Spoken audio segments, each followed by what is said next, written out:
What is going on, guys? Welcome to another episode of Second Guessing with Stressan. I'm your host, Garret Williams, aka Texans Commenter or Houston Stressans, like my flag right there. Yeah, man, I'm excited. It's combine week. Obviously, we got workouts to come, a lot of interviews. We got a lot of good stuff from Nick Caserio. We saw some stuff for some prospects. I myself have been trying to do more stuff on YouTube as of late, more daily 10 to 15-minute videos. So I've covered some topics. I'll continue to cover them on here. I've also been writing a crap ton of articles. I've been going so hard. I've been trying to really build my website and my platform. With not having football 24/7, but maybe some other stuff, it's allowed me to kind of really fully go in. So, yeah, if you could subscribe to my YouTube, kind of repurposing it. I am stressing. Yes. Rich Boy Jay said, "Are you no longer stressing?" So I have been struggling with YouTube. I've been approved to be monetized forever as far as their metrics go for watch hours and followers and all that stuff. But when you apply, you have to use their Google AdSense account. And they've been giving me these generic errors saying AdSense. And so, like, I'm thinking it's like a duplicate, like some kind of technicality. It's been like over a year that I've been dealing with it. But I suspect with the logo and my content, some of like the shorts, where I posted, some national stuff or whatever repurposed content, that maybe that triggered it. So, this is probably something I've been needing to do, is kind of get my face on more stuff too. So it's a rebrand without meaning to do it on YouTube, and to try and, give you guys better YouTube content. So that's the story behind that. But shout out everybody on IG. We got Jaden saying H-Town. We got Adilk saying, yo, my guy. We got Michael Polker saying, let's go Swarm City. And yeah, Chris and IG saying H-Town. We got people that are hype, man. I love it. And shout out Cali Cal, my guy. What's good, man? Hope you're doing well. But yeah, so, it's since we last spoke, there's been a lot. CJ Stroud, too, had a public appearance at the annual Global Humanitarian Awards ceremony. It's basically an award ceremony for philanthropic people that give back to the community. So I will definitely, go into that. And he had some great words, man. I mean, he is so mature. He is so mature. So shout out Rishi Lankala. Nice to see you on YouTube. Yes, sir. Thanks for following along on YouTube.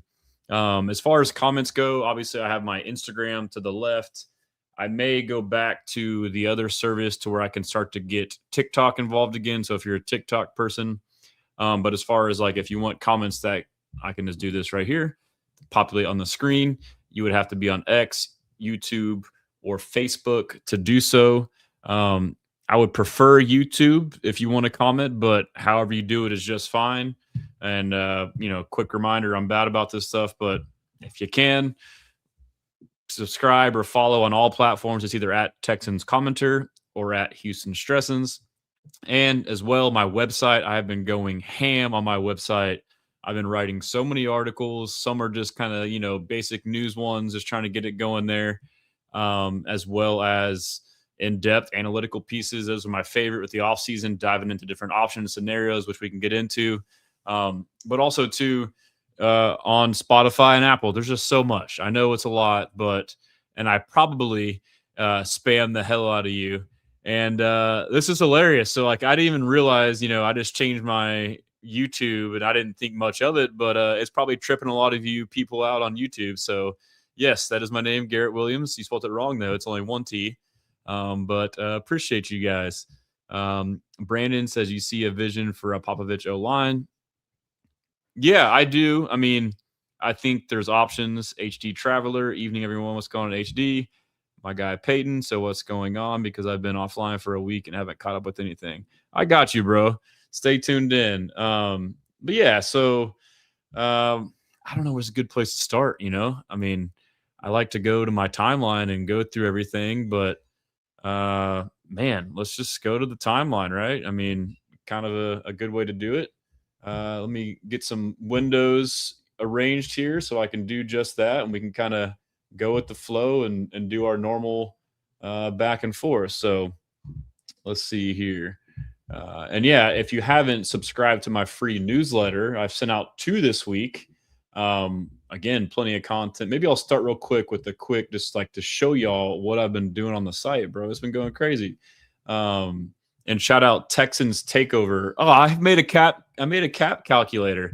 I didn't even tell y'all on here. I made myself and Texans Takeover. We made a Texans cap calculator, which now also has pending Texans free agents that you can sign. So let's start off with that. And I'll also make like a separate video and post it like a standalone on YouTube. But let me go to present and share my screen and go to my site. So HoustonStressans.com. Boom. Look at it.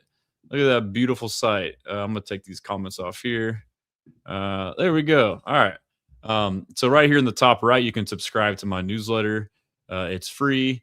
I'm trying to send it out, a couple times a week now with, more articles, and click on articles. I've been going crazy, dude. Like, there's news on the Bridgeland. They showed renderings of that. Let's just go to that real quick just to see some of the photos. And so this looks pretty dope, man. I know always like the renderings are always, probably a lot better than what it will be, but it seems like there's a really good private area to it as far as practice fields. Again, all that's going to be right here in this article. I break it all down, all the stuff that they released. But then there's also like the, mixed use portion, a couple of hotels, food, restaurant kind of intermingling. There's supposed to be the facility that can be used for graduations and other events, flag football fields. It seems dope. And then here's a location. This is north and south, east and west. So it's west of 99 before 290 intersection, and it's right there in the Bridgeland area. And, I work in a family business in commercial real estate. We own about 40 acres of raw land about a mile to 2 miles from here. And it was actually under contract to be sold by a home builder. And that company got bought out, and the parent company decided not to go forward. And then 2 days later, this news dropped, which was crazy.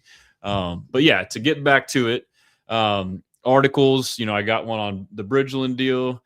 I got one, we'll talk about all this stuff here today. But I mean, if you ever like want to go back and revisit, like the thing that I like about the articles I do is like I post all the videos. So then I can embed it to make it a clean read. Like, hey, here's this video. This would happen. Here's this video. Like on the Stroud one, like I talked about basically how this all happened. We talked on it here. My opinion was it happened with Todd McShay.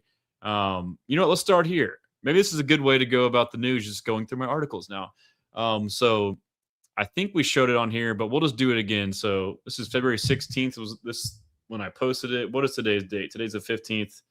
Yeah, we've talked about it. Okay, so yeah, that video, I don't think that he was trying to stir up anything or be clickbaity. He was just trying to get out in front of it and saying, like, he set the table by saying not a lot of good quarterbacks in the draft or free agency. So I could see teams trying to go and get quarterbacks that are in situations where, they may be unhappy or, teams may be unhappy. It was just pure speculation, and it's kind of sound. Yes, teams will try to target CJ Stroud. That's what he said. But that came as like everyone's saying, oh, he said the Texans are trying to trade CJ Stroud. So then that started the whole thing.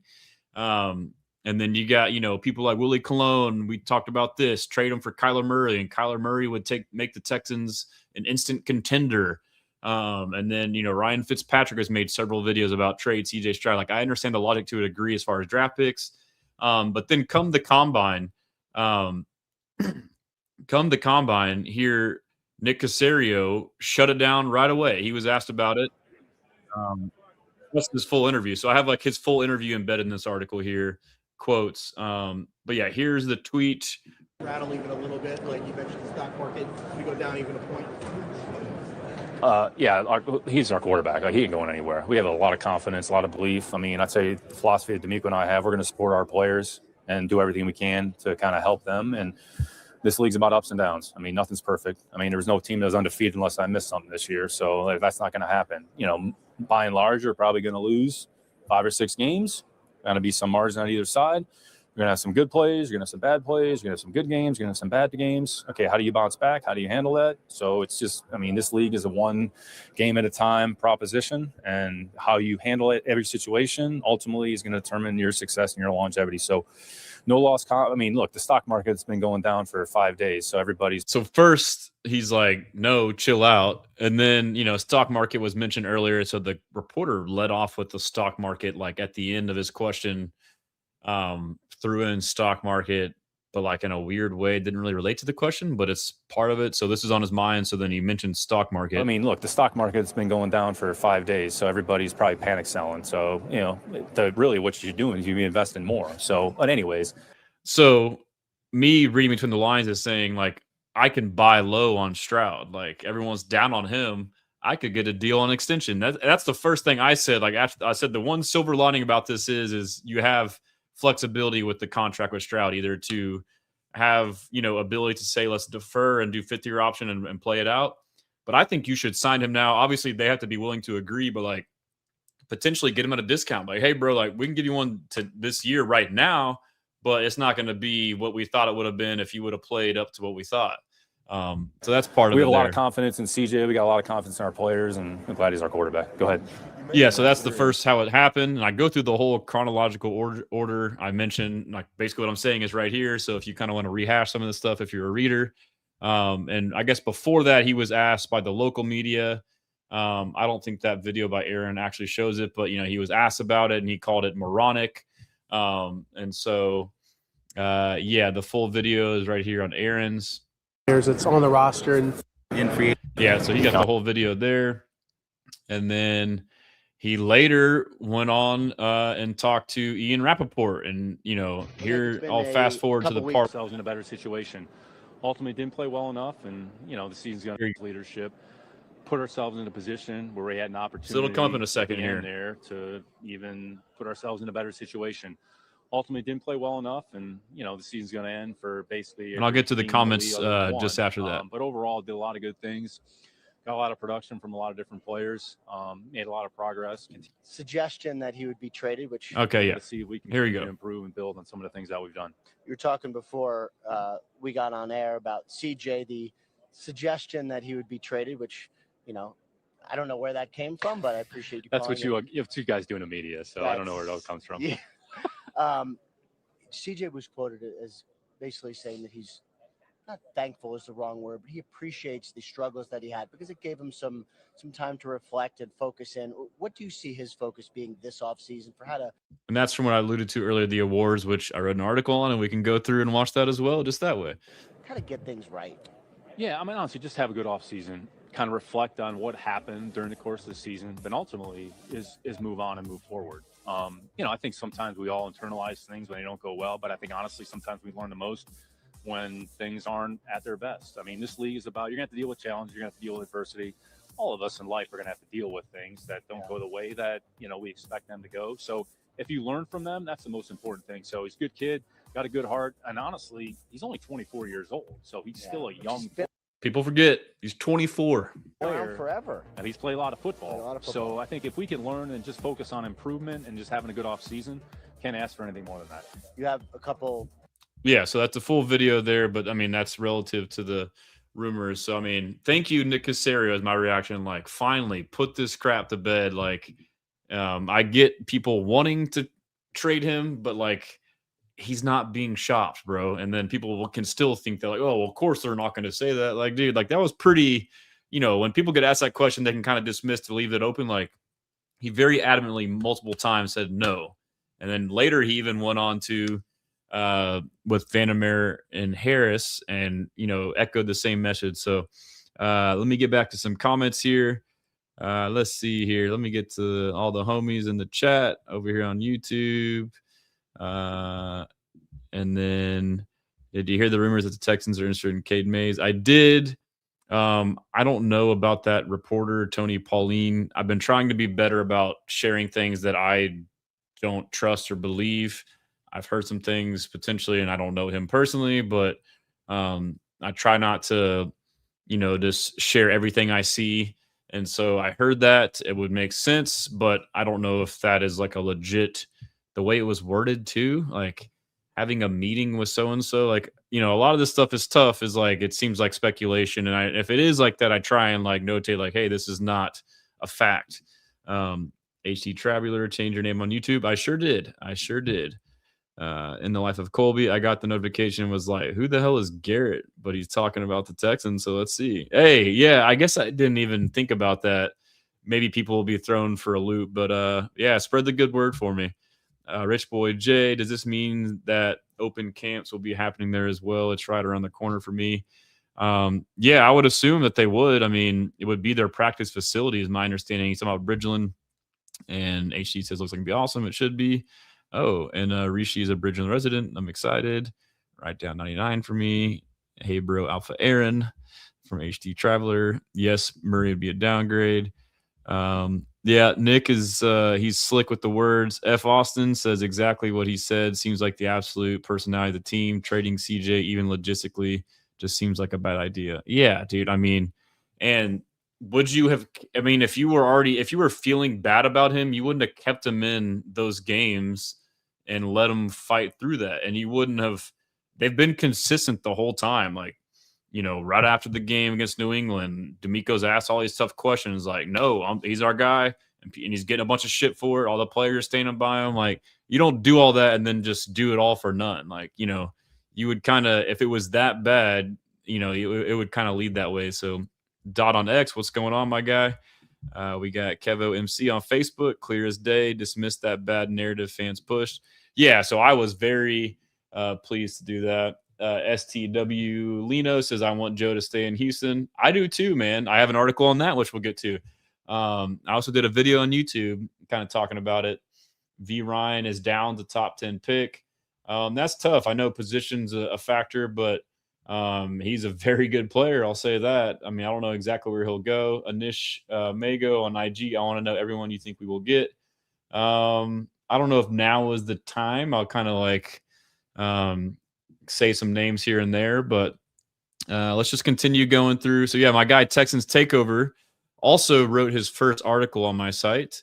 If you want to know some names, here's some names. He goes through, a top 100 draft analysis and guys that they can get. Andrew is his name. He's a sharp kid. He's a student at A&M, and he's watched film on a lot of these players. So if you want, a fresh perspective, check him out. Give me or him some feedback. And if you're someone who wants to write and wants to contribute to the site, let me know. I have no problem with it. And so now we'll get to CJ Stroud at the annual Global Humanitarian Awards. And so I have like a 10-minute video on YouTube breaking down if you want to watch it that way, or we'll just buzz through it right here real quick, the highlights. I mean, first off, we'll just go to the video. The way I interpreted this was, he's part of the CJ Stroud Foundation. Obviously, it's his name, but his mom and his family kind of runs it, obviously. But they were honored his mom, Kim Stroud. And it seemed like it was kind of like an impromptu, he just felt inclined to go give a speech. And I'll let that play right here.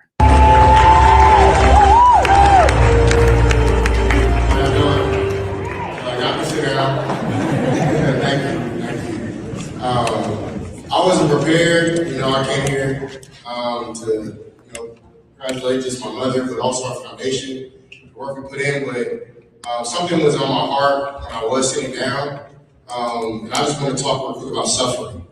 Is that all right, real quick? I'm going to be long-winded. So I got a couple things to put. I just want to read you all real quick. One second. So first I want to read Philippians 1, verse 29. I'm reading out the New King James. It says, "For to you it has been granted on behalf of Christ, not only to believe in him, but also to suffer for his sake." So when I think about this foundation and my mother's trailblaze for not only just myself, but for our family, our community, I think about the sufferings that we've gone through. It, not only just it being something that the Lord Jesus preached about, but also something that's in the fruit of the Spirit. And I think suffering. Sorry, this is via Coco Dominguez with Fox 26 Houston, by the way. It's beautiful. Suffering, I believe, is the reason why we're sitting here today. And that's the reason why we have the heart we do. In Ezekiel, one of the verses that pounds in my heart that I love that when I first gave my life back to Christ, that was empowered was Ezekiel 36:26. It talks about just how the Lord Jesus will give you a new spirit. He'll make your stone heart like flesh.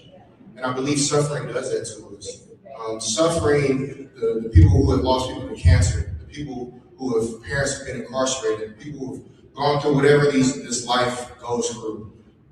These are the reasons why. I'll say this too. The guy looks good, man. I know, like when the haircut first came out, there was like a weird angle, like a wide angle lens of his forehead. Like, he looks good, bro. It looks a good look. Here today. That's why we do what we do, because that stone heart becomes flesh in those moments. And so I'm just grateful for the suffering, not only the suffering that people don't see, but the suffering that people also do. My brother said, of course, the last game didn't go the way I wanted it to. Of course, I wish I had faith back, but I'm okay with suffering in front of people because I know somebody's going to see how I respond. We're all going to go through bad days. We're all going to go through bad moments. I'm going to have bad plays. I'm going to have bad games. But my response needs to be in humility, in joy, in gratitude, because I see my Savior. I didn't see him, but I know my Savior was on the cross for me. Amen. That's crazy. Like, if you're religious or not, just in general, like him going up there and like talking about this on his own and, very mature, to like, and it's not a selfish way. He basically says like, everyone suffered, everyone in here. It's why we're all here. And then he said, like an elephant in the room is like, everyone's like, he addresses it on his own. And he seems like locked in on it too. Like, I'm good, dude. Like, and he's looking at it the right way. And obviously this doesn't guarantee, he will bounce back or whatever. But I mean, you would think in order for you to have a chance to bounce back, you would have to have this mindset, and it's hard for us to know as fans. But then you see this message and him talking, and this is like a confident message. It's not like, oh yeah, I'll bounce. Like, this dude, like, he's got the right perspective on it, man. So the step one is done. Now it's off season. Not to say, I think he's worked hard the whole time. It's hard for us to know, but he seems like he's a hard worker. But I would assume he's going to be super locked in again this offseason. And, it's something that's going to fuel him. And, we forget how young he is. He's only year 3. The big thing for me is I feel like everyone's got like Mahomes' brain where they expect every quarterback to be the best quarterback ever right away. And honestly, some of those, a lot of these Mahomes teams, like obviously Mahomes is Mahomes, but he's also had a lot of good teams and good defenses. He has Andy Reid, one of the best coaches of all time, one of the best play callers of all time. He's had Steve Spagnuolo, one of the best defensive coordinators of all time on the other side. He's had plenty of talent around him. But, now it's like if you don't, go far every year or win or whatever, it's like you're a bust. Like, bro, he's only 3 years in, dude. Like, chill. Anyhow, I'll let him finish the speech. This city, I'm so grateful to be in Houston. This city is welcoming my family with open arms. And I'm just so grateful to be here tonight. The Lord has just been amazing, not only to our family, but to the city. I can see just the growth. I attend Blueprint Church. I have to honor my pastor, Matt Davis. He's just been amazing. But the young people I see every day come to the Blueprint Church, just with a heart wanting to come after the Lord Jesus. And I believe that is because people in these rooms, the elders, the people before us, you guys have laid a foundation where we can be vulnerable. The pastors, you guys have. All right, so yeah, basically an impromptu speech, great message. Yeah, and so I like the comments in the chat. Colby says CJ just needs to grow a beard like around 29. Rich Boy J, I'm salty as F. He cut his locks, not gonna lie. Yeah, it's bittersweet. Thor says if he wants that big contract, you better. Talking about going off next year. Brandon said, we'll get to Joe Mixon next. I heard a rumor you can save $8 million by releasing Joe Mixon for not taking care of himself properly. So I don't know if you're being facetious or not, but obviously if you were to cut him before the new league year, or just if you were to cut him in general, you would have $2 million dead cap and save $8 million. But I didn't think about that if you could potentially save more than that based off of it being a non-football injury. I don't know how that would work if that's already included in the number that I saw from Over the Cap. or if there's additional money that you would have to like go and fight for. Not exactly sure how that works, but that's a good point to potentially bring up. And then John Roberts says he needs to strengthen that neck. He is getting concussions from his head whipping and hitting the ground. Watch the tape of Josh Allen's head not moving. I mean, yeah, that could be a thing. I mean, it wouldn't hurt. I think we saw it like with Tua when he was getting concussions. I hate that we're having this conversation, about him taking like Krav Maga or something, like learning how to like get tackled. I mean, the biggest thing is like he needs to learn how to slide. Like, and it was obvious, like he got a concussion from running. Like everyone assumes it's because of the poor O-line, but like the concussion he got this year was self-inflicted. He was out in midfield and kind of got indecisive. So like, and then after that, you could tell he said he didn't, but like his running diminished and was much less effective.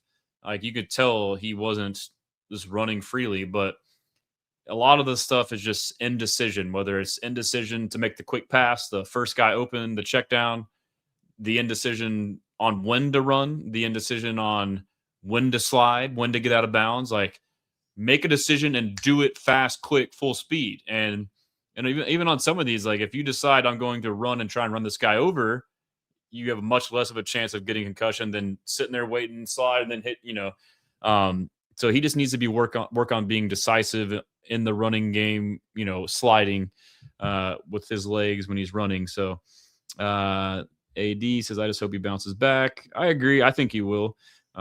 Rishi says, great QBs have failed before. It's how you bounce back that defines you. And Tua is a punk. Yes, that's true. Yes, and I've said this before on here, but Troy Aikman, dude, his third year got hurt, kind of like Stroud. Mills came in, won 3. Aikman got hurt, and their guy won like 8 in a row. And then he was healthy for the playoffs and benched for the playoffs. And the backup won a playoff game and then started the next playoff game and lost. And, supposedly Aikman wanted a trade and Jerry Jones was prepared and he squashed it. And the next year, Aikman came back and won the Super Bowl. I'm not saying that's what's going to happen, but like Elway was benched like in his third year. Like, I think part of that is these old quarterbacks, social media wasn't around, so it wasn't like quite as big of a deal. But like now everything is just magnified. It's that, and then now expectations. But then when you go back and look at like Elway or Aikman or Manning or Brady, Brady's different. It's like, oh yeah, they're great. They were always great. They never had struggles. Like Drew Brees, like all these greats that we look at as like the best ever. It took them time. And that's not me saying that's what CJ will be, even though I think he has a chance to be a great quarterback. It's just, it's just the way we look at it. And like, we compare these guys to these guys that are legends and greats, but then we're not doing it on an apples to apples level. It's like, yeah, he's actually ahead of pace. I get it. It's like an instant society. Yeah, Steve Berlin. I probably misspelled that. That's correct. It was Steve Berlin.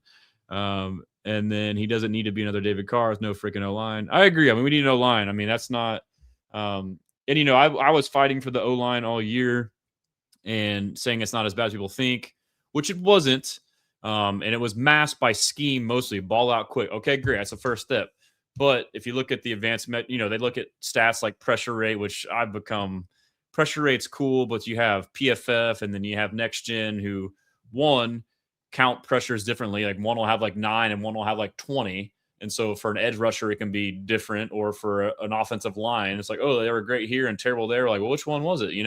But then also too, on top of that is, if you get the ball out quick, most pressures for their metrics is like, if a guy got to the quarterback within X amount of feet, within X amount of time. But like, hey, if you get the ball and throw it really quick, you don't even have a chance to get a pressure. So then you have to now dig to the other layer, which would be pass block win rate. So how often is your guy winning? So that's more so about how long, and I believe from ESPN, it's, how effectively the O-lineman prevents him from getting past him or whatever the exact metric is for 2.5 seconds.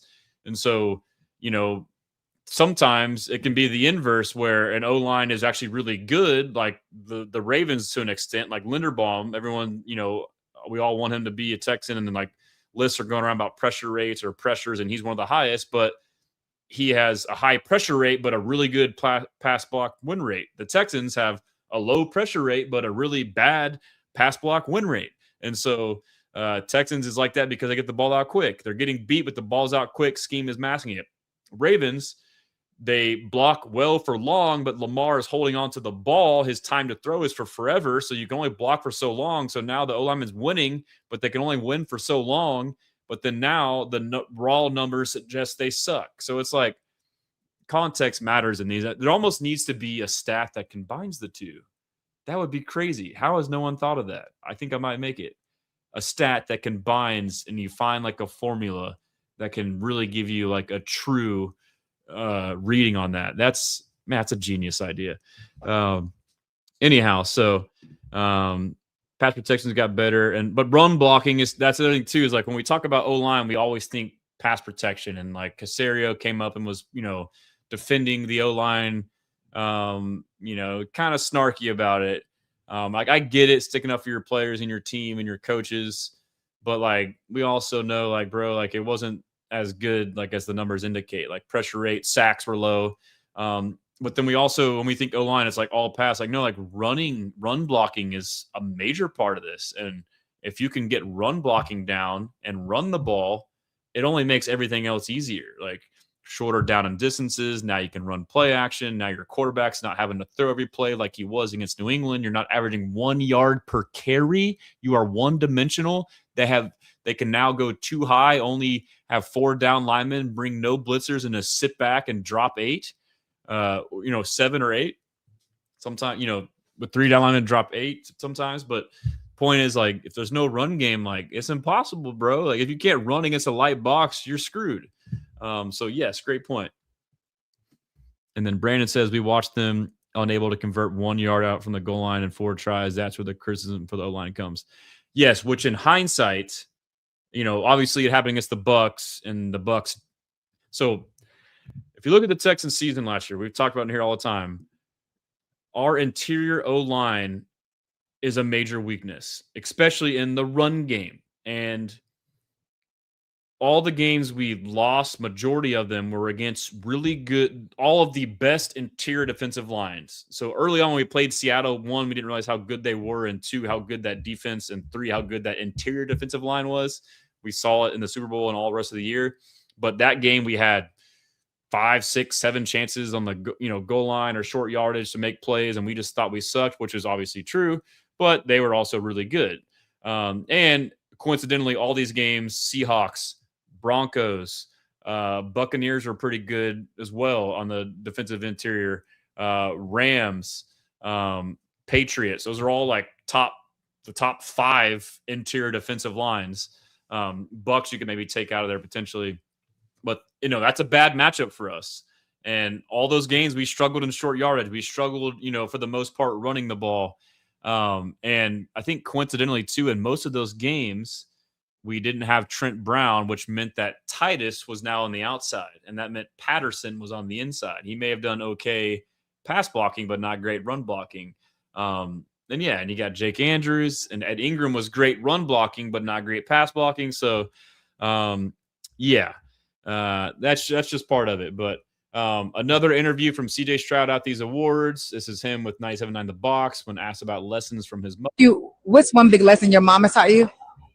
To finish what you started. Yeah. And it's something that, I think especially in this day and age with social media, it's hard to do because, comparison and seeing other people do other things. Yeah. So even in our foundation, we started slow and we built it up and it's taken off. My mom has done an amazing job, but to see, my mom to say that at a young age, like I go to practice and I want to quit or whatever, and she would always force me to keep going. Yeah. And so that's taught me, like, even through the ups and downs of life, because you're gonna make mistakes, you're gonna fail, you're gonna fall short, you're gonna do things that you wish you didn't do.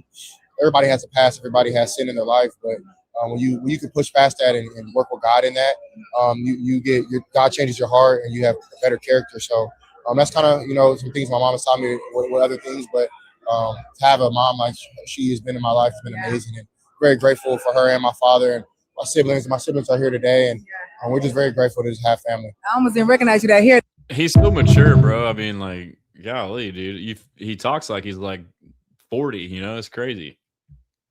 And then that's a 4-minute interview. I don't know if you want to watch the whole thing, but I think there. It came a lot from being able, maybe some personal experiences had you know that they're seen, they are heard. And About the bigger message and what you take away from all of this. so he's asked about the foundation. This is a really good answer.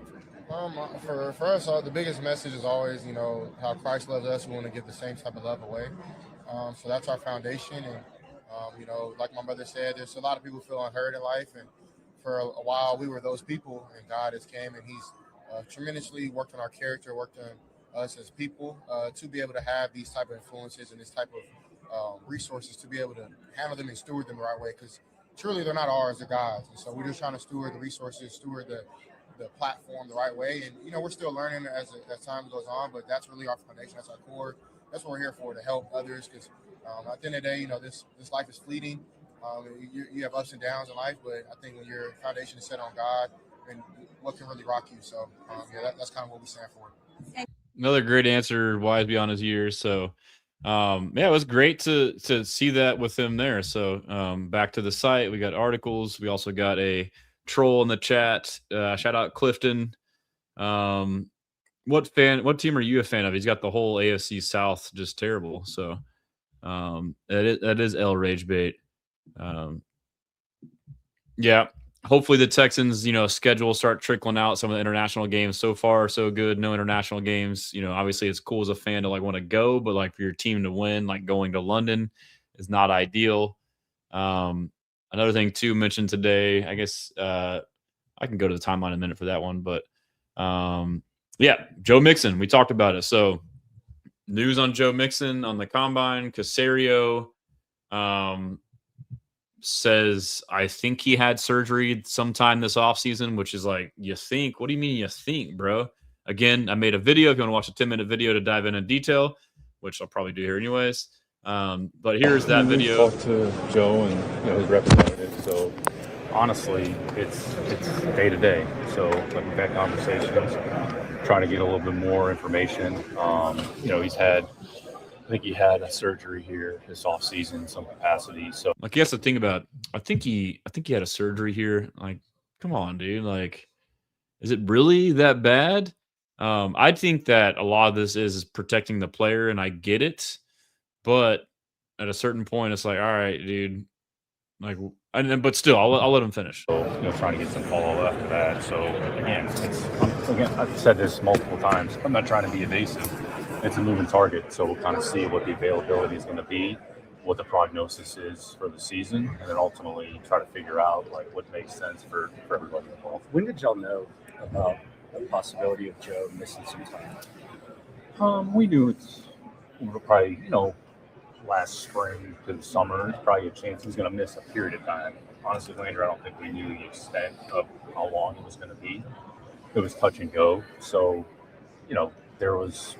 Again, I'm not trying to create any problem. It was just a moving target. So we were just trying to figure out, all right, where are we in the scheme of things, and just try to, all right, what do we got to do moving forward? So that's a good question because, you wonder okay, did you guys know and did y'all not? This is bad planning. It sounds like it was, the Chubb signing potentially was before, or maybe that was happened when they thought, hey, okay, it's just going to be temporary.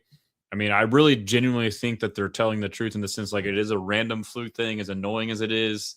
I don't think that any of them, any party involved, thought it, whatever the heck it was that happened.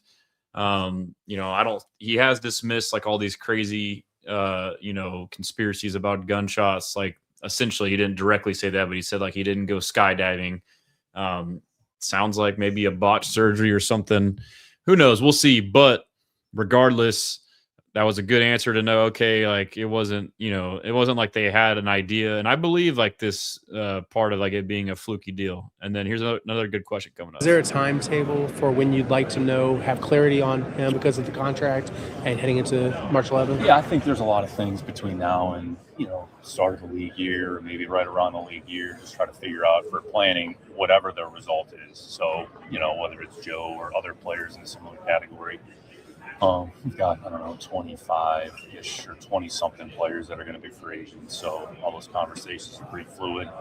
At some point, we're going to talk to, each player and their representatives about, where we are and kind of go from there. So speaking of one of your players that's on the roster and So that is a good question.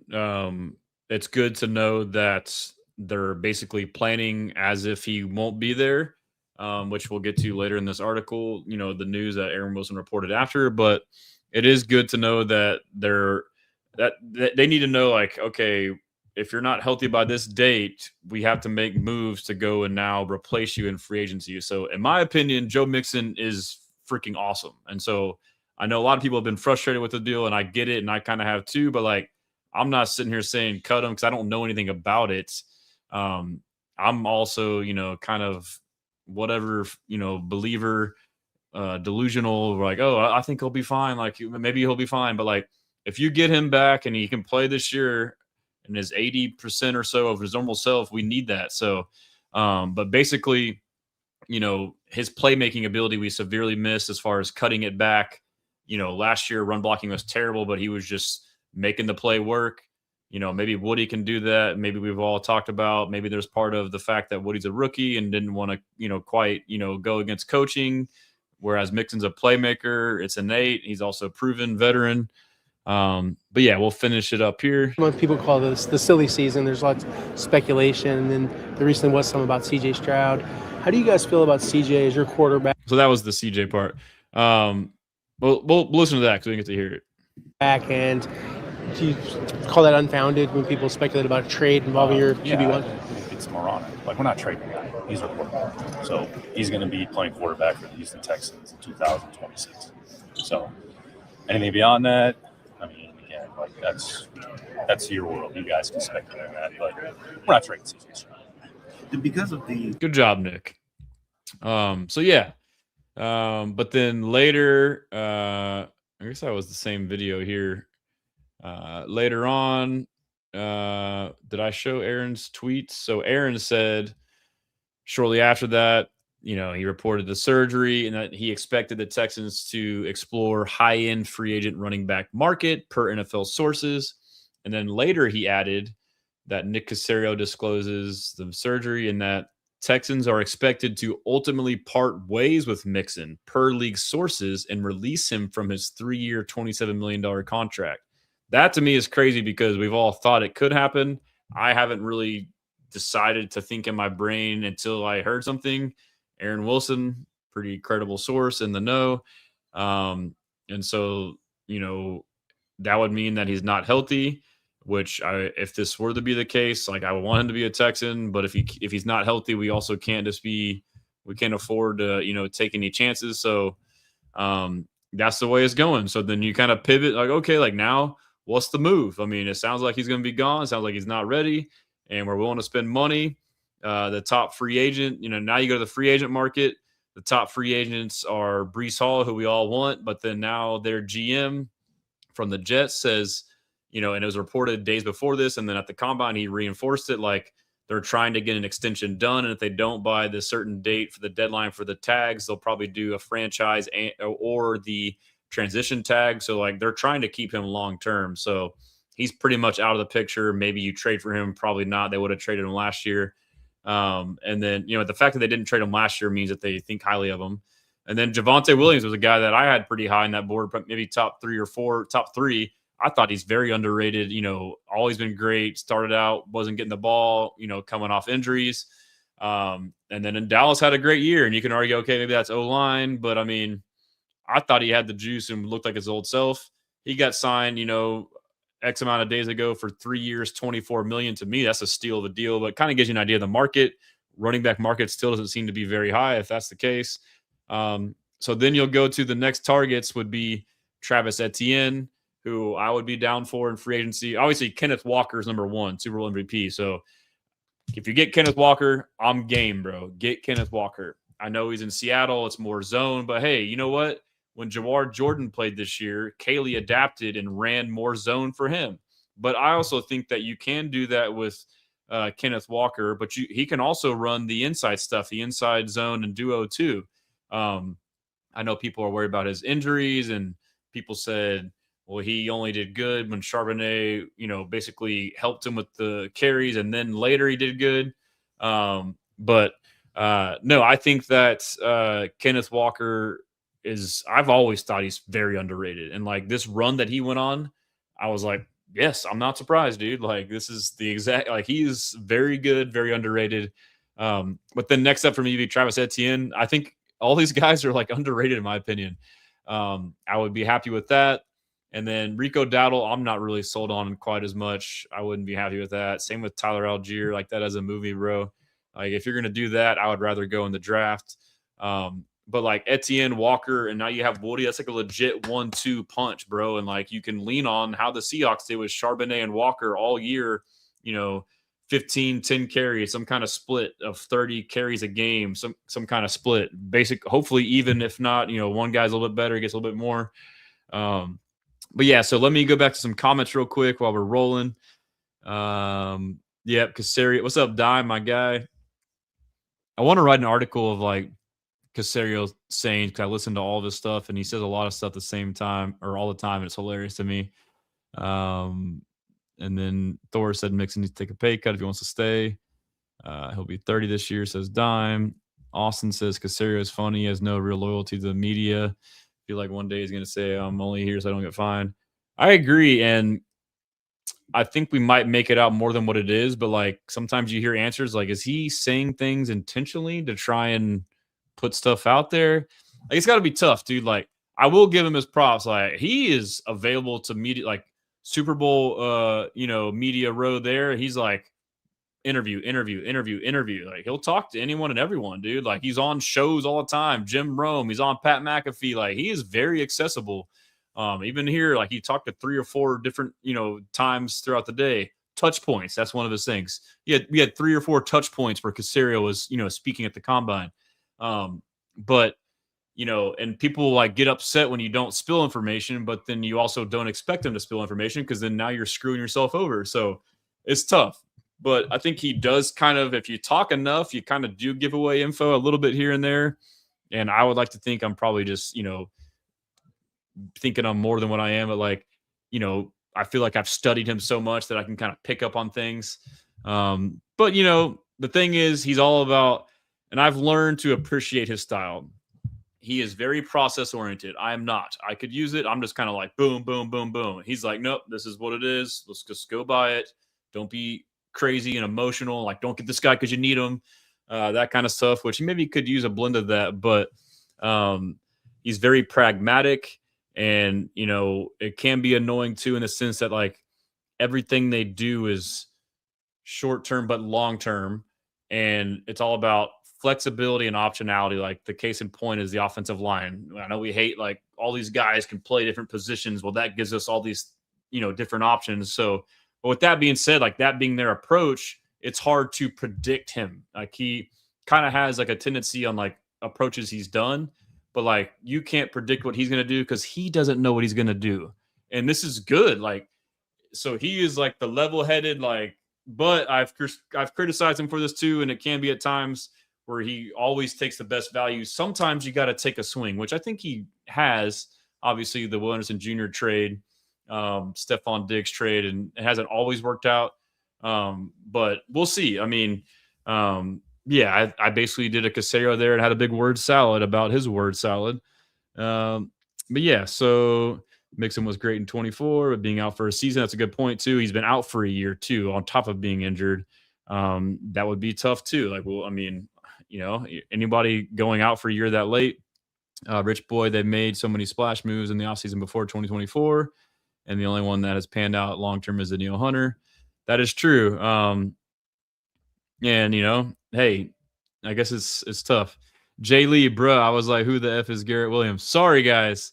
What is y'all's feedback? I guess initially it's weird, but like, do y'all like it? It wasn't intentional. I did it because I'm trying to get YouTube to allow me to have freaking super chats. But I love Stressans. It's like my brand, the logo, everything. Supposedly my logo is trademarked, like it's protected, like it's not, because it's unique enough, as well as the name. But I've considered like maybe doing this on my other platform. Just let me know what you think about it.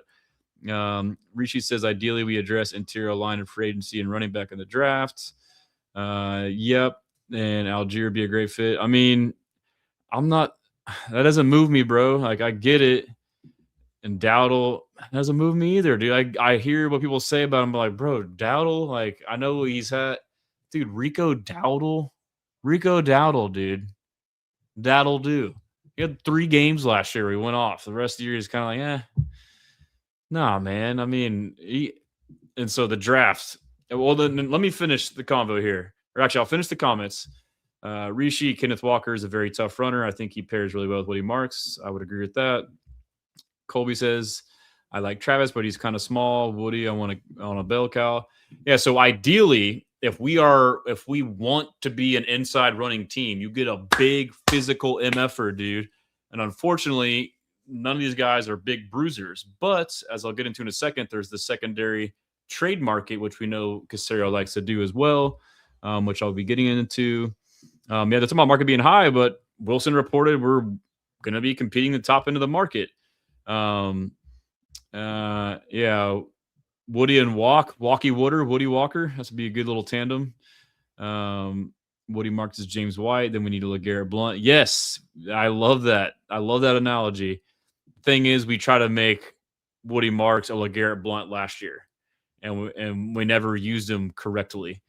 And it was probably out of necessity, desperation. His answer's in a roundabout. Bushes in the creek. 2 houses down. Daniil Hunter 2. They always miss out on Jadarian Price. I think he pairs well with Woody, but you have a young backfield. So draft for me, Jeremiah Love, if you can find a way to trade up for him. Yeah, no kidding. Generational talent. Maybe the most talented guy in the draft. The most talented guy in the draft should be a top. I know he's a running back. He should be a top 5 pick, in my opinion. He'll probably be a top 8 pick. But then his backup, Jadarian Price, I had him as RB2 early on. Love him. He also has great, kick returning ability, but he's a bigger, stouter, compact back. But also now my second favorite running back is Jonah Coleman, bro. That dude is a bowling ball, dude. He would fit so good in this offense. He is a physical MFer, and I mean, I would be fine with that too. And then, you got guys like Mike Washington Jr., who's not bad. There's options, but if I'm being picky and sorting it, like Kenneth Walker, Etienne, if it's not one of those two in free agency currently, in the draft, I would want, those top 3 guys. I would obviously be fine with like Mike Washington. There's some other guys too that could potentially be pretty good. Jay Lee, I don't follow too many Texans creators, so it threw me off. That's all good, bro. You're good, man. Street Runner Society says, I just hope Nick doesn't overthink it because he doesn't draft for me. I hear you. Woody Walker, Washington Jr. from draft. Yep. Garret Williams is good. Not that it's the motivation, but literal name recognition is more professional. So in my opinion, easy branding, name with face. Yeah. And like, if, it could help with, credentials and stuff like that down the road as well. I appreciate that feedback. Jackson, do it. So who is the go-to RB? I just covered that. Step on that like button. I appreciate that. Yeah, like, subscribe. Nikki Blackbill's my man. What's going on, brother? But yeah, so after that would be the trade market. And so I did an article, which I embedded in this article. I use Over the Cap, and they have metrics for top 100 cut candidates, and it's based purely off financial and contract consideration and their performance relative to their contract. And names that are on that list, Josh Jacobs, bro. Like, again, like, we can see this list. It doesn't mean they're going to be traded. They have to want to one. And that, so like, these are potential cut candidates. And my point is, every year we've seen it. Joe Mixon was acquired he was a potential cut candidate. And what Nick Caserio likes to do is trade for those cut candidates in order to circumvent the waiver wire. Now, rather than that person being cut, everyone being able to compete for it, price is driven up, they may want to go somewhere else. Like, no, you're mine, and then now we can rework your deal. That's what we did with Joe Mixon. Same thing with Christian Kirk, except we didn't rework the deal. We just kept the one last year, which I thought was really high and didn't work out that well. And we may have done that with Ed Ingram, not sure. So he's shown that's a way to do it. But there is the downfall of, like, obviously this team is cutting this player because of the contract, which you are now trading for, but there's also the factor of the amount of dead money. So how much of that money do you actually incur? Josh Jacobs would be a home freaking run, dude. He would be perfect for a physical downhill inside running team like the Houston Texans. And Jonah Coleman kind of reminds me of him. And so Josh Jacobs, again, has to happen. DeAndre Swift, he's maybe not quite as big. I mean, I have to check the measurements, but he was still a great back who I would be happy with. With the Bears, he's also on that list. Again, they would have to be willing to do it. Their GM spoke about him at the combine, which made it sound like they probably wouldn't. Made it sound like it probably wasn't likely to happen, but still, you never know. And then, DeAndre Swift and DeAndre Swift was a name when we were trying to get Joe Mixon in 2023 that they were supposedly interested in. So, and then the same with this guy, Tony Pollard, who I think a lot of these backs I think are unrated. Tony Pollard, I would be down with, bro. Like, Tony Pollard is underrated, dude. I think he's had 3 or 4 straight 1,000-yard seasons. Potential cut candidate, or you could trade a 6th, 7th round pick for him and assume the remaining amount. He's not obviously as stout, but he's kind of similar to Swift in my opinion, but I think that he would be good. And then, this is just off of cut candidates, but I saw today a couple more options of being posted. Benjamin Solak on ESPN wrote an article for his top 15 trade candidates. And I don't think he did it off contract. I think he did it off of like fit and like being unhappy. But David Montgomery with the Lions, and he would be a home run pick. I would have my pick now. I might have Josh Jacobs and David Montgomery above Kenneth Walker, potentially. They're probably all right there as like the top guys if they're all made available, whichever way.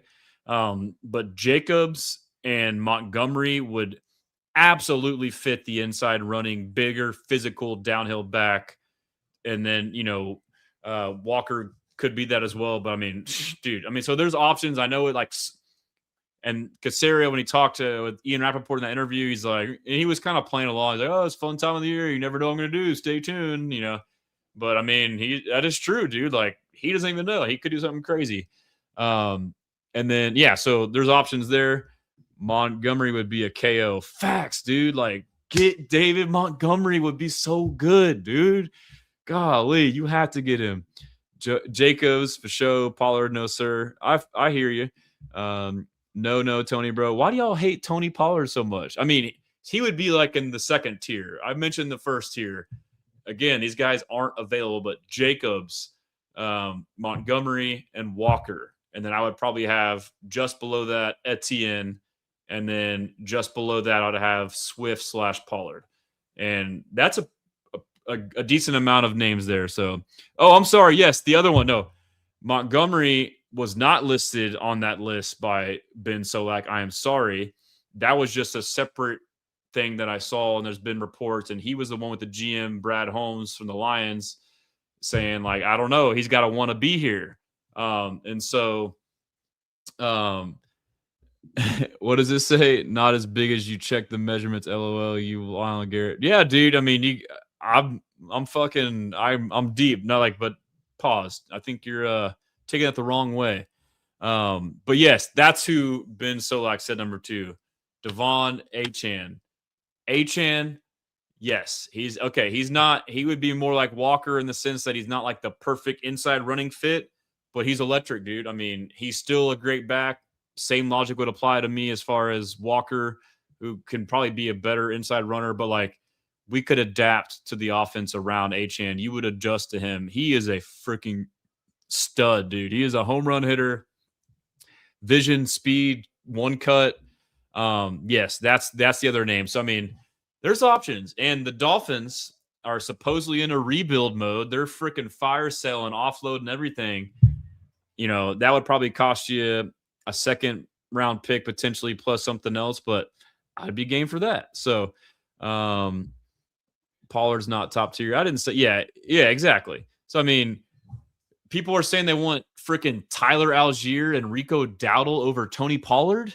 They aren't. No, dude. Like, Tony Pollard's a legit starter production. I know Dowdle too, but I don't know why. I mean, Dowdle is just, to me, I think he's just a flash in the pan. but I could just be hating there. Doesn't Achane get hurt a lot? Yeah, injuries would be tough there. So he is electric. You would have to adjust your offense. He would not be your inside running, physical guy, which is what we want to do. So that would come down to Kaylee now adjusting the offense. Nick Black Build says, even if the Jets would let Brees go, I think dude's a bit overhyped right now, and that Jets toxicity. I agree with that. Injury prone. That's what I was thinking, but the Seahawks, he said no way the Seahawks let Walker go. I thought they might try to franchise tag him. And so I haven't really been in on like trying to get him until the report came out yesterday from Aaron Wilson saying we're top of the market free agency for running backs. But as far as Walker, like if I'm the Seahawks, I re-sign him, dude. Like he won you that Super Bowl. I mean, obviously your defense and Darnold, but I mean Walker in the Super Bowl, like Walker, he's the MVP. Like he was balling, bro. Like the offense was ass. Darnold was ass in that game, but Walker made it shake. And so, yeah, I mean, I would try to bring him back. I know they got a bunch of guys to pay, so that's tough. I feel like they're just being quiet or there's like misinformation and people, I don't know. I think that they will or should, but who knows? Old school Jerome Bettis back. Yeah, we need a big freaking back. Pause, dude. Anyhow, that's an article there. Get on the site, fellas. I got all this shit right here. I got everything laid out for you. It's got all the videos. And so here's another thing. I will make like a smaller 10-minute video on this, but we'll talk about it. And I'll have more videos to add to it. But Nick Caserio and the Combine, here's the schedule. So today's Wednesday. We haven't had any workouts yet. I guess the kickers worked out, whatever. But tomorrow, the on-field workout, kickers, D-line, and linebackers. Someone asked earlier on IG, Jacob Rodriguez. Yes, he's there. And then Friday would be DBs and tight ends. So that means that DBs and tight ends are interviewing tomorrow. And then Saturday workouts will be running backs, quarterbacks, receivers. And that means that Friday they will interview. And then on Saturday, the O-line will interview. Jennings Dunker will be an awesome interview. And then the O-line will be on the field on Sunday. And they'll do bench press after that. So basically everyone does a workout and then bench press the next day. So that's the schedule. Again, everything you need right here. But, I know it's annoying, but what I've pointed out, I mean, here's a video from, let's talk about it. Indianapolis, what do you utilize this time for most? You think are you embracing all of it? Is it the medical? Is it the meeting? Is it the gathering? Like, what is the big thing you think in the importance of scouting combine in Indianapolis to you? Number one. Can I include this show, or is that not part of it? Hell yeah. Hell yeah. After that, no, the big thing is probably the interviews. So it's only 15 minutes, but I think the big thing is each player has a story. You're trying to get an understanding of their story, their background, how they've got to this point. Some kids have honestly dealt with a lot, and the fact that they're even sitting in that chair, you can't have nothing but respect and appreciation for that. And it's really the first touch point for the coaching staff. So this is D'Amico's opportunity to really meet some of these players for the first time. We've accumulated a massive amount of information. August, September, October, our scouts have been in the schools. I mean, we have a database full of information from the school about what we think the player is. We've talked to someone about the Senior Bowl and some of the All-Star games as well. So now we're starting to piece it together, just trying to create a profile of the player and just so we can make a good decision when it comes draft time. Let's talk about. Yeah, so I mean, like basically the point I'm making that they make is we love the combine as fans to watch, but for them, they could give two shits about the actual on the field watching it or the numbers. I mean, obviously they want to check, but case in point is Kamari Lassiter, which is the next video. Here's him a while ago on Payne and Pendergast in December talking about that. 40 time. You kind of think like, because I know everybody claims like, oh, we don't care about 40. Whatever. I'm not going to lie, Seth. Yeah, I love it when that happens. I mean, honest to God. So, because again, Seth asked him if he likes it when a guy runs a bad 40 time because you find value. Yes, you do. You're making a decision based on one data point. Look, speed is speed, okay? Like, you can run, you're fast, you're not fast. Do you play fast? Like, what's your game speed? And can you get faster? Yeah, if you work that's what you have an off-season program for. Like, you can get bigger, you can get faster, you can get stronger. So if you're just basing it off that data point, again, the combine's the combine. All right. We get more of the combine from a personal and just start to spend some time with the players.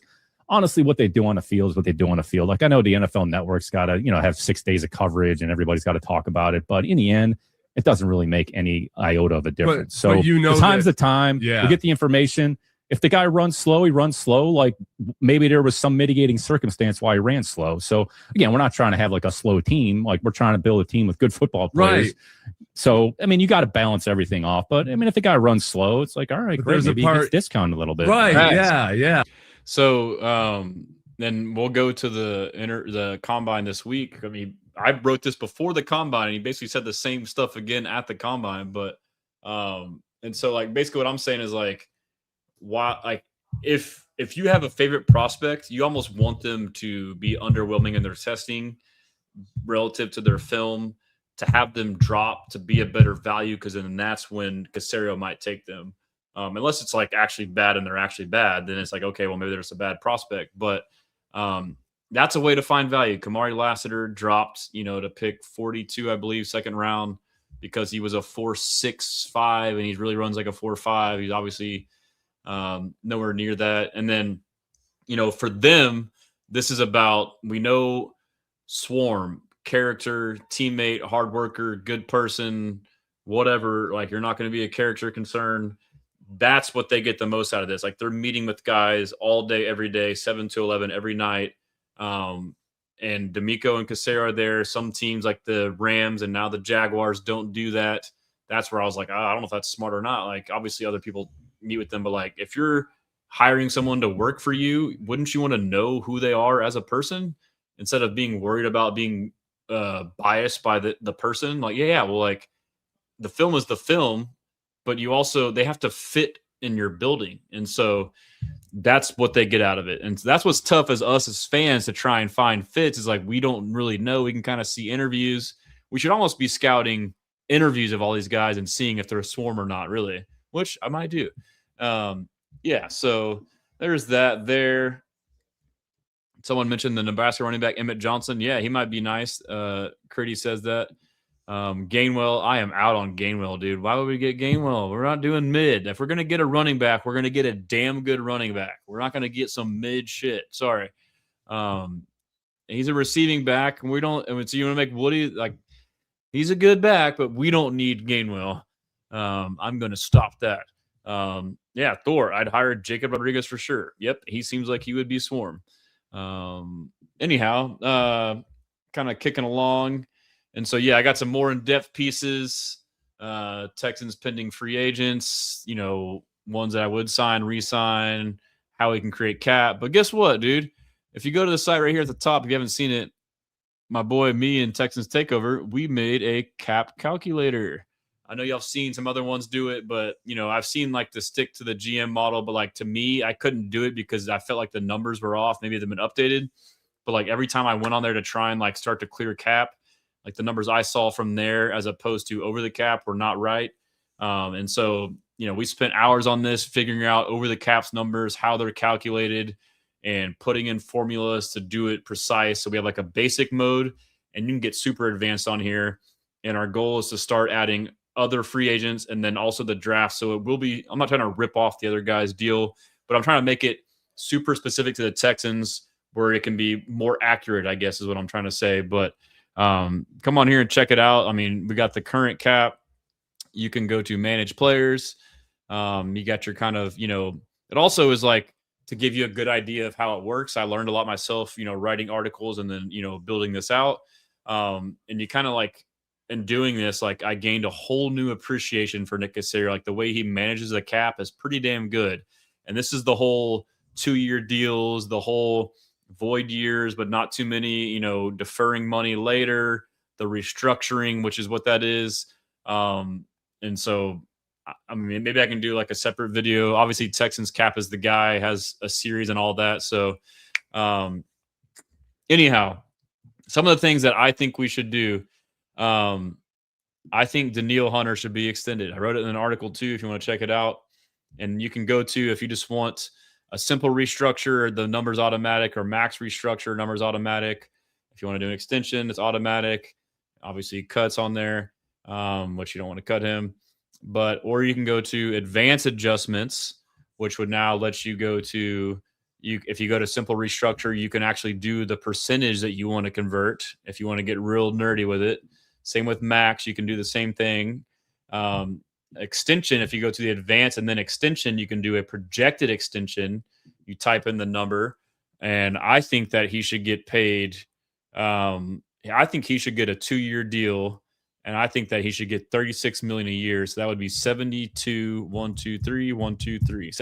for 2 years is what I think he should get.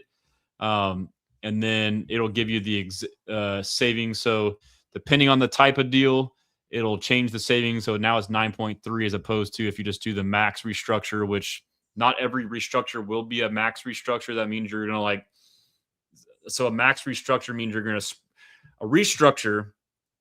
And if I mess this up, I'm sorry, but I'm going to tell you from what I know and off the top of my head right now, a restructure is you convert remaining base salary to signing bonus. And then you basically, a simple one, you spread that signing bonus across the remaining years of the contract. So if they only have a year left or 2 years left, your savings won't be as much as far as the cap goes per year.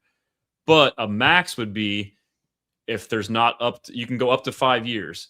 But if the contract only has 1, 2, or 3 years, and some may have 5, very rare, you can add the void years where it's like a fake year to allow you to placeholder that. And now rather than divide by 2 or 3, you can divide by 5, and that'll give you, and you spread that all the way across, and now your cap hits are lesser all the way across. And so that's an element too. So as much as I've learned, I still am not an expert, nowhere near it. Anyhow, so you can just get real nitty gritty here and you can do all this stuff. But just for the sake of it, we'll just do simple stuff. So like I'll just go to extension, which you don't enter the years, you just enter, okay, extension, and it'll update up here on the top. It'll give you the new cap space available. Titus Howard, my opinion right now, that's a tough one. I say stand pat. You could extend him. You could restructure him. Normally when you restructure somebody, again, you're converting base salary to bonus. So then you're creating more debt on the cap side. You're creating more dead cap. So typically you don't restructure somebody that you would plan on cutting later because now you have more dead cap tied to that. And they've been paid more cash, the player. So, people have talked about too, him being a cut candidate post June 1st. I don't know about that, but who knows? Last year we traded Tunsil. Could he be a trade candidate? Who knows? I don't know who would trade for him in the contract, but regardless, I think you just let it play out. And so Nico, there's an argument to wait, but I think you extend him again, bro. I think you extend him again. I think you give him an extension. Pause. And so I will click that. To me, he's proven. We got him out of steel. The receiver market's going up. And before, everyone, we're doing this now. Everyone's like, oh, you can't just extend everybody. I mean, and I put it in my article when I broke down. I went through all these moves that I'm doing here in an article on my site. Check it out, HoustonStressans.com. But Caserio was asked about this, at the end of the year. He's like, what are you going to do with Stroud and Will and other guys? And he's like, plenty of teams have, paid a lot of guys big money. Just look at the Lions. So, and they have shown, from me, the way I've observed Caserio, if they draft a guy who's swarm and performs, they reward them right away. And Daniil Hunter, they didn't draft, but Nico Collins fits that. He's still a top receiver in this league, in my opinion. Derek Stingley, you just extended. So he would be a restructure candidate. So we'll just do max restructure because he'll be around. We'll do that. Dalton Schultz is another tough one. Do you want to extend him? There's a potential for a trade or cut. He came up on that top 100, candidate list. This from the financial perspective. I have him and Howard in the same boat. Let it play out. Because you can now potentially draft his replacement or, let him play and then maybe re-sign him in the offseason or you sign somebody else. He's been awesome. I think, and they're both very similar. They're both overhated and underrated, in my opinion. And so I will leave him alone. Aziz, extend the guy, dude. I would extend him around $15 million, which would be like top 5 or 6 in linebacker, but relative to other positions, that's not that high. But I mean, he's the heart and soul of our team. I know he's a little bit older. Linebacker, I would give him a 2-year extension. So I'll click apply savings for that. And we're already at $52.19 million. We were -5, and now just through these moves, all of a sudden we got cap space. It's funny, huh? Petrie, he was just extended last year, who I vouched for to be extended. Very similar to Nico Collins the first time.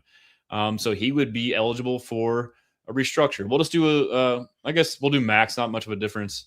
And then CJ Stroud. We'll do Will Anderson Jr. first. He is obvious. Will Anderson Jr., you will definitely extend Will Anderson Jr. So we'll just click that because he's a rookie with 1 year left in the rookie deal. Obviously, 5th-year options out there. The savings aren't as high as like a bigger one because his contract's smaller. So 4.4 added. We're at 63.8. CJ Stroud, I'm going to write an in-depth article on this and spoiler, I think we should extend him now. But I've been thinking about it, like, will they want, but I think you can get him at a discount. I would extend him for $57.5 million. If he would take a 3 to 4 year deal with a pretty decent guaranteed amount on that, I would do that right now. I don't know if they would, but regardless, for this exercise, let's just press extension for CJ Stroud, and that'll give us more money. And so Joe Mixon, before I wasn't cutting him, but now with the recent news, we will cut him. Doesn't matter if it's pre or post. That's $8 million. Davis Mills, to me, is another one that you could argue to extend him as well. But I think the issue with that is does he want to sign an extension? Because he went 3-0 last year, and people are saying start him over Stroud. He probably does he think that he can get starter money? Would he like to be traded? I wouldn't do it, but I don't think that he'd be the guy to say, hey, trade me. But I think that you should try to extend him. He's proven his worth. He's valuable. This team is still a contender with him having to step in. And that's not me putting an indictment on Stroud or saying he's better than Stroud. That's just saying how good he is and how good the team is. And I said that before, he played last year and people were all shitting on him saying he's terrible. But now you can't say without the other thing, without you having to shit on Stroud. But it's the same. So I would try to extend him, but my logic is he probably wouldn't want to sign it. He would probably want to play this last year out, become a free agent, and then get a payday. So we'll leave him alone. Kaimi, potentially extension.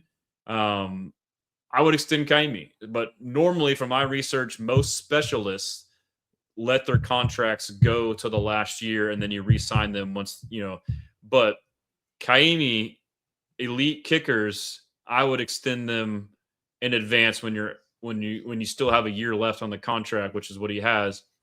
He is, with the way our team is built, defense, run the ball, field position, field goals, he is invaluable. So we will extend him. I know it's getting crazy, and maybe it's not all these guys, and maybe the time's different. They're not all right away. Maybe some are later. I know we did someone like August before.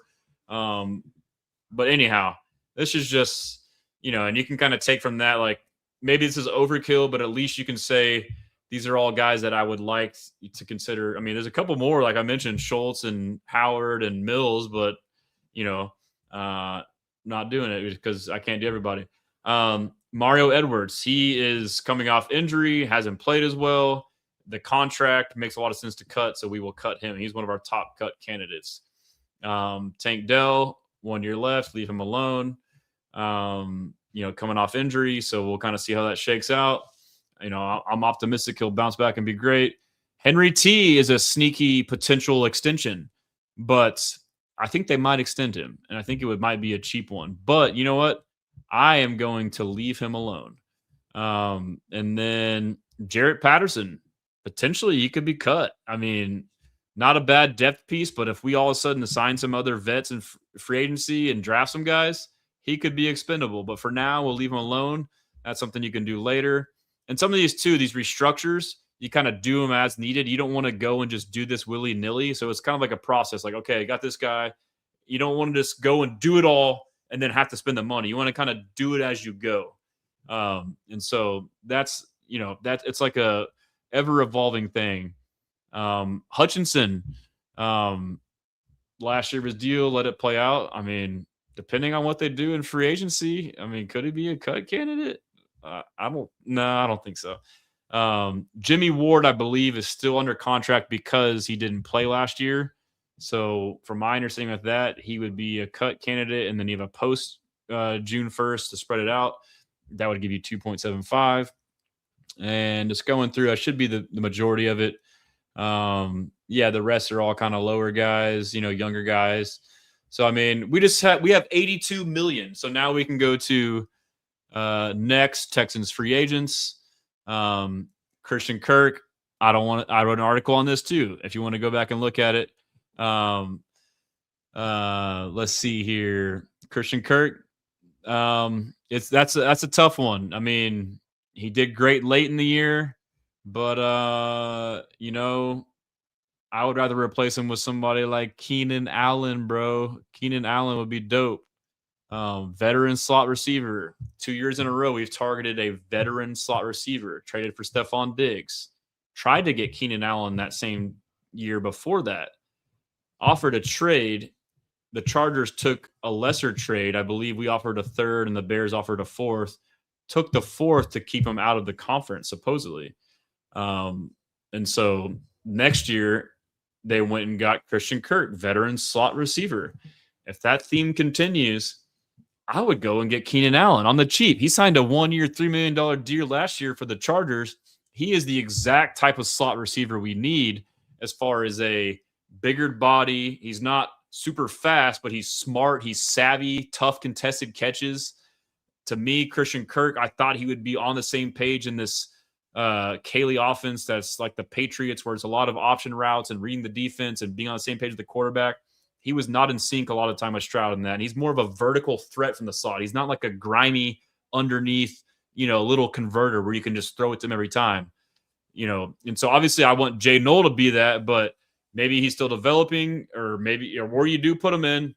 But I mean, the fact that they didn't put him out there kind of tells me that they think he may not be ready. But what's the harm in signing, someone like Keenan Allen, who is a perfect fit for that type of role in this offense? And then maybe Knoll can kind of learn and teach Knoll, dude, like a true slot receiver. He is a pro. He is a pro slot receiver. So all that to be said, sorry, Kirk. Jimmy Ward, no, he's also in free agent. It's kind of weird. Danico Autry, I have him medium to high, but I'm not going to sign him because I think that guys on that top cut candidate that we could get would be Arik Armstead from the Jaguars, potentially available. Same body size, like 6'7", whatever. He's also the same kind of edge / nose tackle rusher, basically can rush on the outside as depth on early downs and then rush on the inside on, at tackle on late downs. You also have another guy like that potentially available is DeForest Buckner. Same big guy, rotational. You also have Calais Campbell. I know he's older. So that's like I have him as like a medium to high. Again, I wrote an article breaking all these down. But so I'm just not going to re-sign him because of that, because I want to go get those other guys. But I mean, his special teams ability, definitely blocking kicks, but some of those guys can help block kicks too. But like Autry, I mean, you should, but I could see them not. If you had those options, I'm going to assume that we get Arik Armstead instead. And I think most of us would go for that. And so Sheldon Rankins will sign him. And I don't know. Let's see. I haven't even done this part myself yet. We'll just say 1 year, 7.5. So I think it goes on the market value. Yeah. So obviously you can go here and do custom, but we'll just do the market value. Derek Barnett, he's a medium to high guy. He's kind of like Autry, very underrated in the sense of veteran, but could they go and draft guys or sign other guys? Let's just say we sign him. He's a touchdown machine. We'll sign him for the deal there. EJ Speed, we'll sign him as well. You probably could potentially upgrade, but I think he knows the system, only getting better, played some starter for you. I think he's a good player. We'll sign him as well. Foley Fatukasi, no. Tim Settle, yes. Even though he's come off a foot injury, he's a baller. He was thriving in this system. Tommy Townsend, yes, I know that's a point of contention potentially for people, but why is a projected signing for Tommy not on here? Let's see. I found a glitch, Texans Takeover. I need to hit you up on this one. It won't let me sign him, but we signed him, okay? We signed him for $4 to $5 million. Nick Chubb, no. MJ Stewart, yes. Cheap, veteran, depth, played well at starter, at strong safety. Naquan Jones, yeah, I'll take you back, bro. Just getting to grasp with the system. Cheap. It looked like his number was negative there.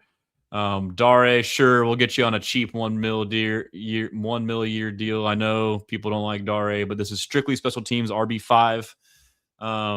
Ed Ingram, it says 12. I'm not going to re-sign him because I think he'll be too high. I think he'll be 15 to 18. I think we're priced out. I think there's better options that are cheaper. Trent will re-sign you on the cheap. Can be a starter, or if we upgrade, you can be a swing tackle for us. Christian Harris, man, we can't. Harrison Bryant, no. Miles Bryant, we'll sign you on the cheap, depth piece. So that's kind of what I did there. And I don't know if it – let's see. That's pretty dope. That's so dope. Yeah, I'm pretty sure it was accurate. I need to double check. But started out negative 0.5, got up to 91, and we're at 61. And then so now the next step would be that I can add actual free agents. And then, again, you can enter your own. But here's the summary. You got all your stuff there. That's pretty cool, dude. Pretty cool. Pretty cool. Anyhow, check it out. Let me go to the timeline and see if I can buzz through anything I missed.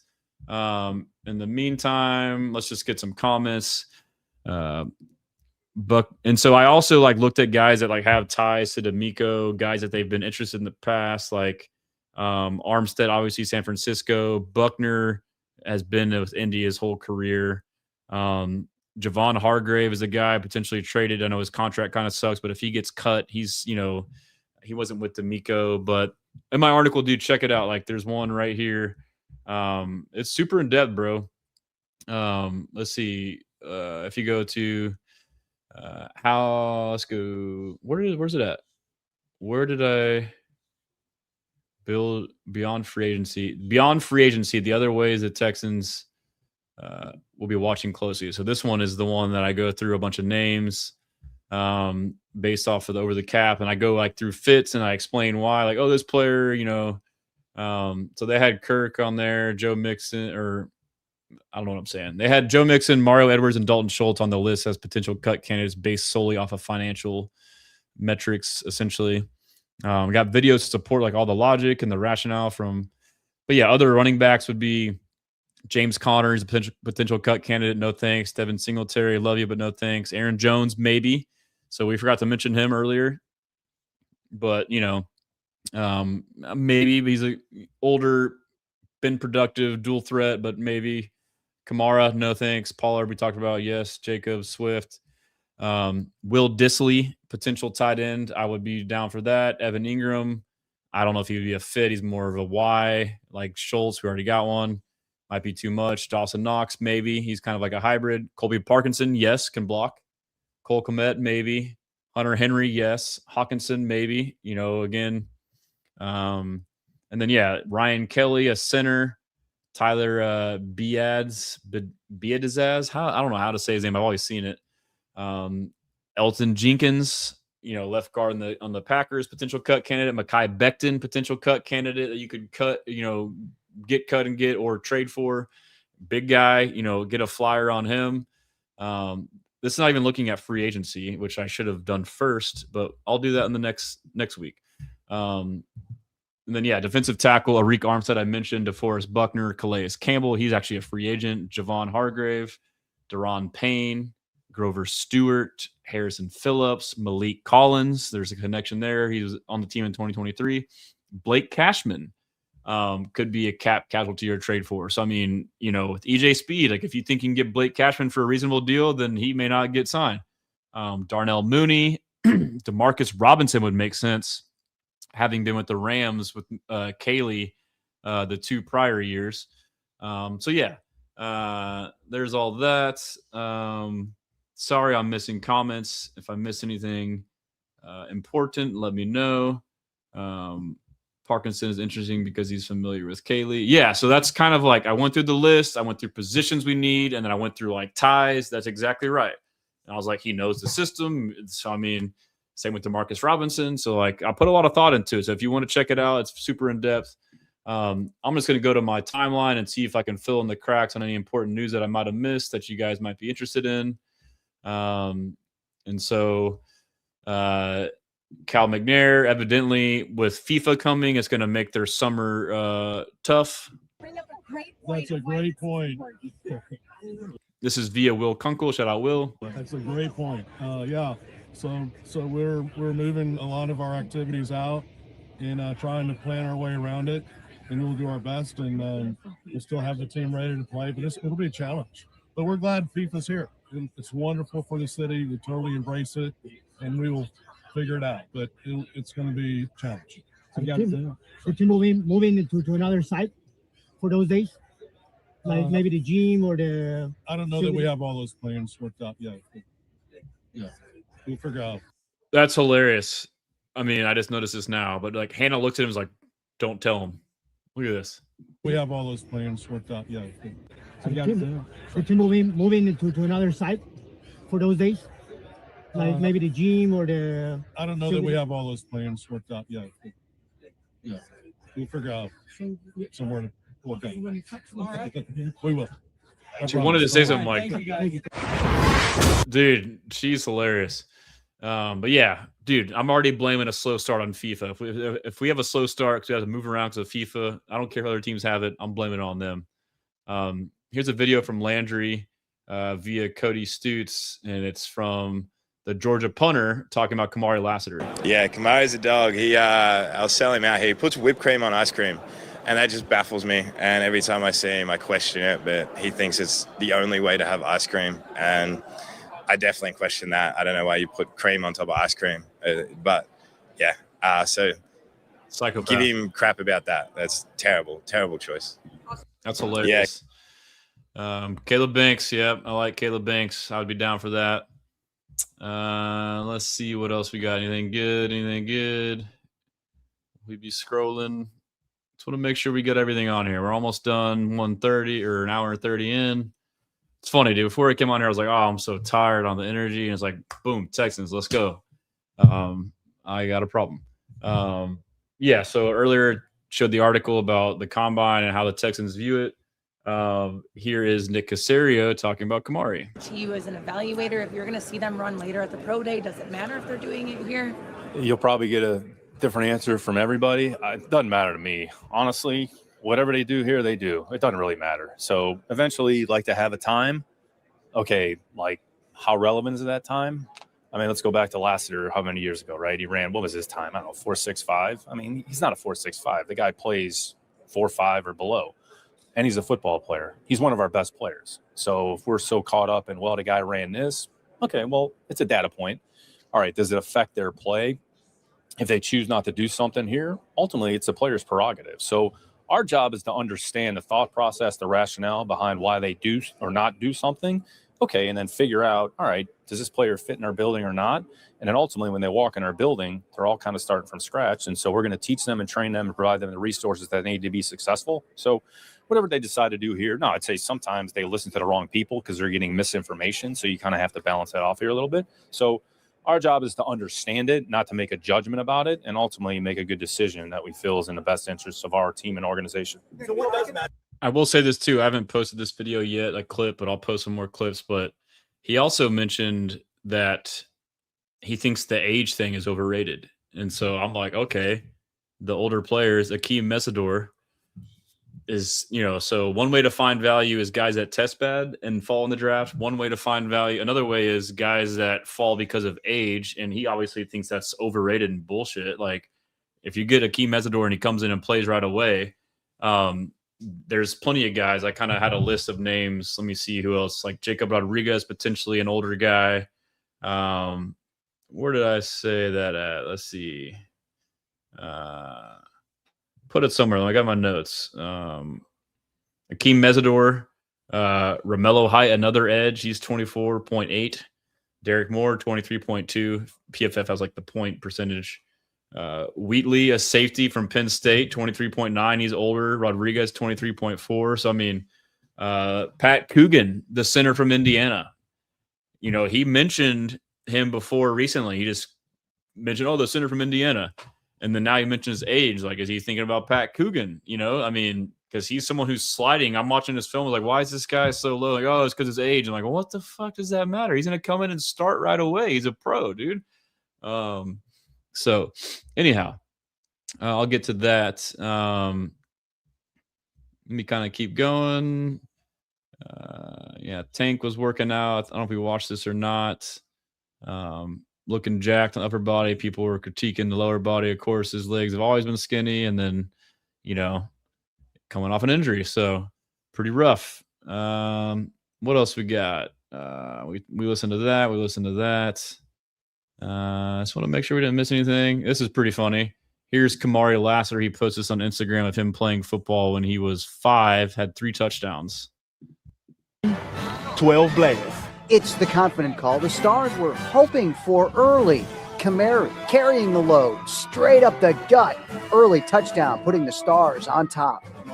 Cameras catching the action from all angles. Despite the flurry of gnats on the sidelines, Devin celebrating the early lead with the moonwalk. It's tough to come by. The Stars again with the answer. Not running, you blocking. Understand that? Kamari with football's version of the hat trick, taking it to the house for his 3rd touchdown. 12 Blazers. Always been a dog, dude. He's played since like 3 or 4 years old, they said. Let's see what else we got. This is where Caserio kind of puts a nugget out there. I think he's just playing along. Free agent window, the tampering window is in a little more than a week. It's probably already started. It's probably already started. Sure. How busy am I going to be for Texans related news? We'll see. We always keep everybody on their toes. So I'm sure there'll be something we're not talking about that's going to happen. So just stay tuned. Pray for me. Thanks, Nick. Thanks, Ian. He loves leaning into it. He's playing the role. So kind of going through that. Tyler Lindenbaum, a guy we all want, supposed to get north of $22 million per year. That's rough.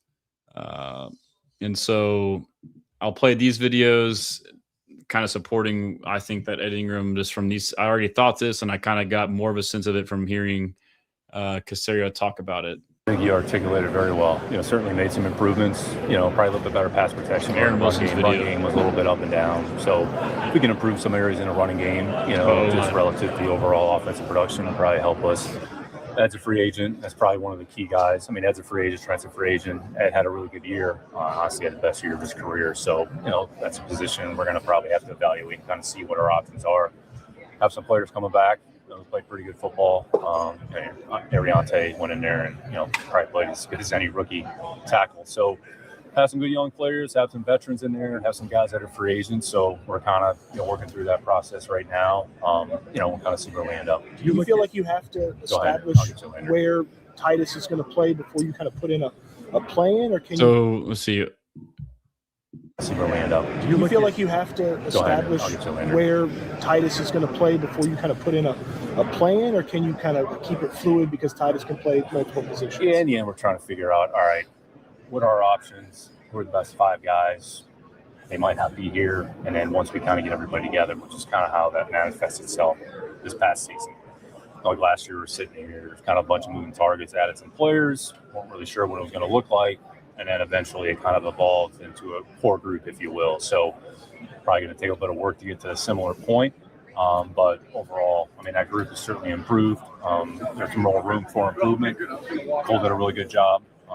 Does a good job coaching that group. So, I'm sure we're going to be adding to that group. Well, let's hope it's better than last year. I mean, it was still an improvement, but yes, we still need to improve more. But yeah, so on Ingram, I mean, basically what he said, that's a position we're going to probably have to evaluate and see what our options are. Like, I don't know about you, but like that reads as like we're going to get outpriced. He talked about how he had the best year of his career. Like, I agree. Like, he's going to be way too high. And then he talked about Titus, obviously they're not going to commit to like, hey, we want to play him at this certain position, which, we all kind of knew that. Trent Williams became made available. Would y'all want him? I would lean no, or potentially may come available. It seems to be because of contract, probably because he wants more. I guess you could pay him like a 1-year high APY total guaranteed, but then that would mean you're going to kick Ursary around. Obviously he's a stud, even though he's old, but money shuffling, I would be out, but I can understand the argument for him. Yeah, let's see. Almost done here. There's a couple more things keeping y'all engaged. This was via Landry Locker, and then Seth Payne quote tweeted it. Robert Saleh talking about the AFC South. In the AFC South, is there an identity? How would you assess the challenges in it? I know Houston's going to punch you in the mouth. I know Jacksonville's playing with a lot of confidence, and they've got a head coach, an offense, and a defense that in the special teams unit that complements each other very, very well. And I know Indianapolis, before the injuries, was probably was running the division. So he said they'll punch you in the mouth. What's up, Texans Takeover? Yeah, give him his flowers, man. He is a stud. Read his article. Follow him on YouTube. He does good mock drafts. He's just like the rest of us. Let's see what else we got here. Anything else that was important? Looks like we're getting down to the nitty-gritty here, fellas. I think there was a couple things that came to mind that might be on the timeline that I'd like to point out, but there's just so much content every day. It's tough to really do it all the time. Kyle Pitts, franchise tag. Yeah. Okay, here's a Deion Dawkins on the Ball podcast, asked about jerseys. Who got the best jerseys? You could be honest too. Our color rush jerseys is crazy. The all reds, I would say our color rush jerseys is by far the best. But on a consistent home and away, Houston's crazy. Houston's hard. Houston's is tough.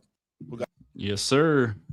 Let me just scroll down and make sure. I think we're about to wrap it up here. Here's Bryce Young on CJ Stroud on the Pivot podcast. Right. Came out of school together, go 1-2, and your careers have definitely been sort of the paths haven't matched. To watch what he went through in the divisional round against the Patriots, and then some of the rhetoric afterwards, what's some advice, or how do you see kind of how CJ can come out on the other side of this, knowing that you know what he's made of? Like you said, I know exactly that. I know the character he has. I know the person he is. I know how much he's persevered in all aspects of his life, and especially, in football for sure. Yeah, that's my brother, man. The stuff how hard he works, how he carries himself. Media is obviously everyone knows there's a lot of narratives, a lot of stories, and it's wild to look at this. Everyone wants to jump to extremes because sometimes the truth is not as exciting when you're posting on media. It's not going to get the same amount of clicks. It's not going to get the same amount of views. So it's easy to try to jump. All right, now we can make it as extreme as possible because it's going to help my, it's going to help my platform. It's going to help get engagement. I don't know why people act like they haven't watched him go and dominate this league. We've all seen it. And also one thing, quarterback position in general, this is one of the rare sports. You can't call ISO on every snap in the NFL. It takes 11 on one side of the ball, 11 on the other. We all sign up for that criticism. We all sign up for the credit. We all want to take the bullet for the team. That's our job. But at the end of the day, we can't control everything. We know what he can do. We know what he does. We've watched him do such crazy things in this league. And that's who he is. Don't get that twisted, ever. That's who he is. Media wants to make things, fans, that's part of the thing, it'll be up and down, whatever it is. I know who he is as a player. I know who he is as a leader, as a person. He knows that too. I know that as well. So it's I'm excited to watch what he does. That's dope, man. I mean, he laid it all out there. Got to respect that. Yeah, Rondell Moore, man, that's tough. R.I.P. Rondell Moore, man. Let's see what else. Got to end on something else before that. We talked about that. Yeah, what else is there on the timeline? Man, I'm getting tired too, fellas. This was pretty cool. We got the City Connect jerseys coming up, so that'll be cool to see what they do. But Yeah, I think that's good enough. I mean, if y'all got anything else that I missed, if y'all ever need anything, as always, hit me up in the DMs, email, check out the site. Please subscribe. Check out the Texans cap calculator. Please start to support my YouTube so I can get that to where it needs to be. But yeah, what's the summary of the night, man? Man, I'm spent. You can listen to, if you missed it, you can re-listen on Apple and Spotify. I will upload that now or rewatch it on YouTube. But yeah, man, appreciate you guys. I'll be back next week. I'll probably drop a video tomorrow, 10 minutes on YouTube. But until next time, we bless him. Appreciate you, Colby. Appreciate everybody in the chat, all the regulars, Brandon, my guy, all y'all, man. Love you guys, and we'll see y'all soon.